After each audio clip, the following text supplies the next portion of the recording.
talent. We've seen his talent in the PSL 20. He's shown us what he's got, and that's the kind of performance that you need in that middle order. Yeah, he's new kid on the block for sure. As he knows, he's got shots. Yes, we all know that. But I don't want to see that people changing his game. If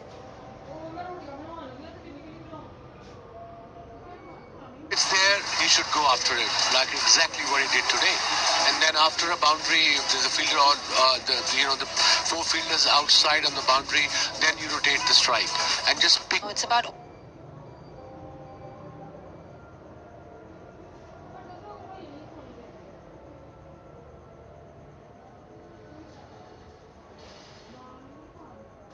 also how quickly they scored. Haider Ali and Babar Azam at a decent strike rate. Indeed.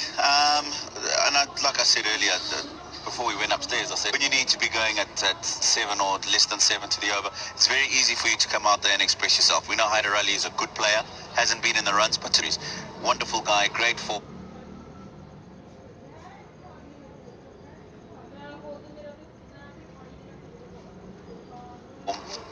And just never seems to be out of form. So, yeah, when you're batting with somebody like that, I think we said it on air with Ramiz or with Wasim, who would a youngster coming into the side want to be spending his time with in the middle?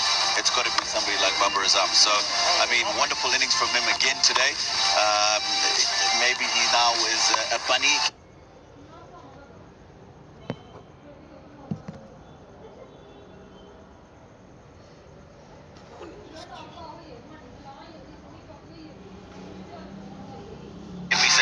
Because he's got him out a couple of times, but otherwise he's learning, like I said, even on air, he's learning every day.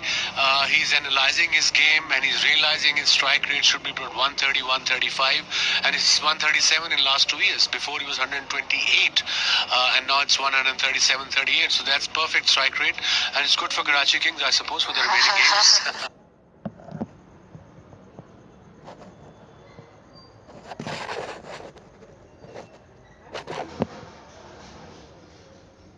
Yeah, he's an equally correct batsman.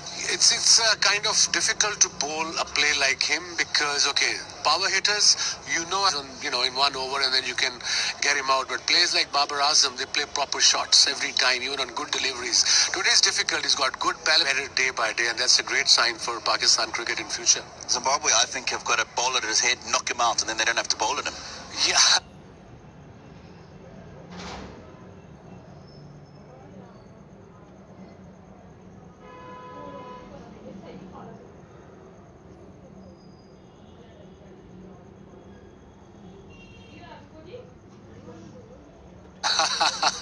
I think for that you need a bit of pace, and I think your bowlers are inexperienced. They are good talent, but I think that.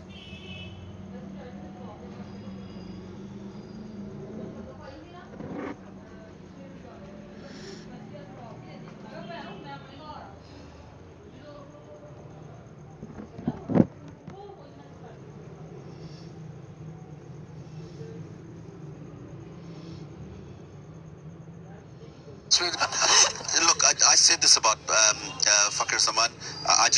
In my opinion, he doesn't have to go and look for it. And I just think that maybe he's feeling a little bit of pressure and trying to prove to the selectors and the coach that, look, I'm still good enough and I can get the runs. Yeah, he definitely needs those runs because he has been in the team for a while now and still got lots to talk about. But we'll be taking a short breather. After the break, we'll be talking more about Usman Qadir in action. Usman Qadir, he's got a massive legacy to carry forward, but he's done that brilliantly in the 2 games that we've seen from him. Shadab Khan is obviously not playing. In that sense, Waz, I mean, when you come in as a replacement for a player, the way he's bowled, he's shown that he's got plenty of skill to offer. He's a proper leg spin bowler, and when I see this social media, and sometimes it angers me when people say he's a parchi. Parchi, I just explained it to do what it means. It's not a neighborhood cricket. ये मोहल्ले की cricket नहीं है. यहाँ पे if somebody is good enough, he'll play. Have you seen his variations today? Okay, it was an inexperienced opposition, I understand, but variations are there. The leg break is there, the googly is there, the flipper is there, and he's got control. I mean, people are comparing, Shadab. He's a different cricketer altogether. He's an all-rounder. But this guy is a genuine leg spin bowler.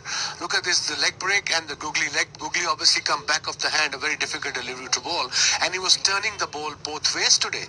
And that troubled the batsman. So he is a one for future. If you want to put pressure on someone, say Yasir Shah for instance, he is the right guy. That was his first wicket. Not a great shot by Sikandar Raza, I must say. He's the most experienced cricketer. And I was too full for that sweep shot and another googly. And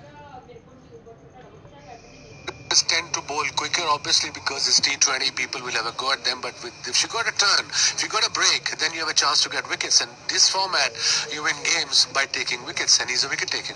Yeah, he's got plenty of flight to offer as well, as we've seen from him. And sometimes it's really unfair just because you are related to so and so, somebody who's one of the greats of the game.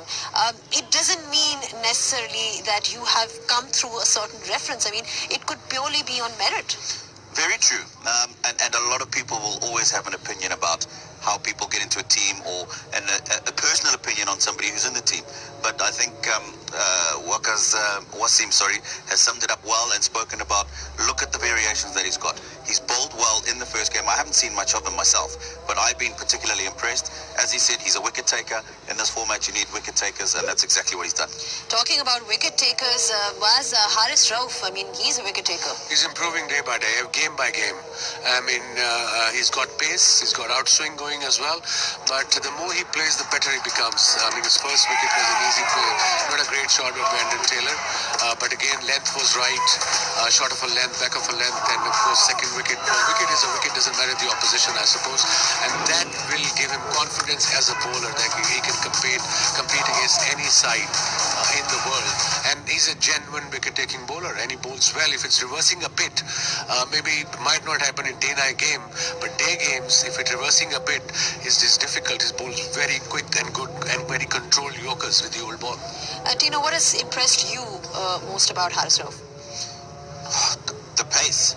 So, I mean, I've seen a little bit of him, saw him in the but I think the pace, the shape that he gets on the ball. And I remember in the first ODI, you weren't with us yet, but even later on in the innings, I think it was the 37th, 38th over, he still managed to get the ball to move away like it was a new ball from the right-hander. So he possesses a wonderful ability to swing the ball, which is important for an opening bowler. And then, of course, he's got the pace. Bowled a couple of really quick bounces at the back end of the innings in the one-day games. And he just looks like somebody fiery.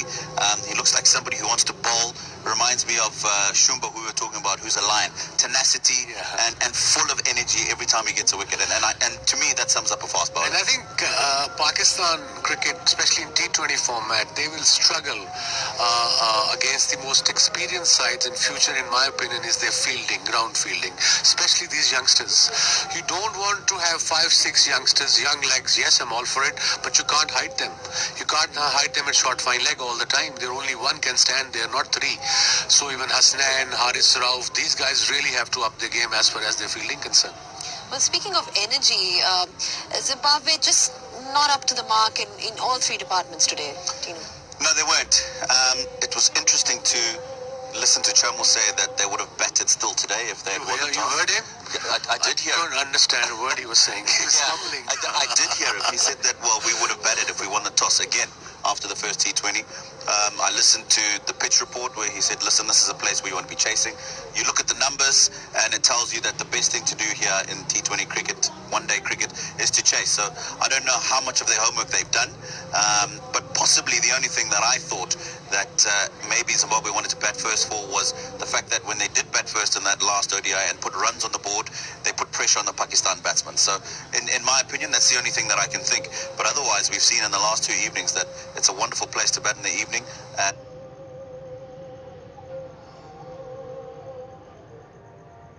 all the stats we've seen are supported. It's good to chase here. Well, Pakistan has won this series actually 2-0. They've won, but they've still got one more game to get. But just a little reminder of what happened earlier on today.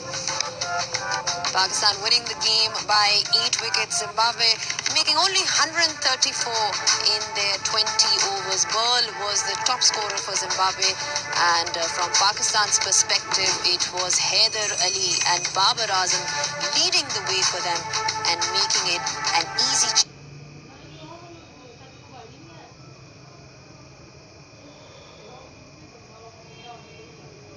chase in the end. Yeah, so we still got the third T20 international coming up on Tuesday. It is a chance for Zimbabwe to redeem themselves, but that will be the last game of Zimbabwe's tour to Pakistan.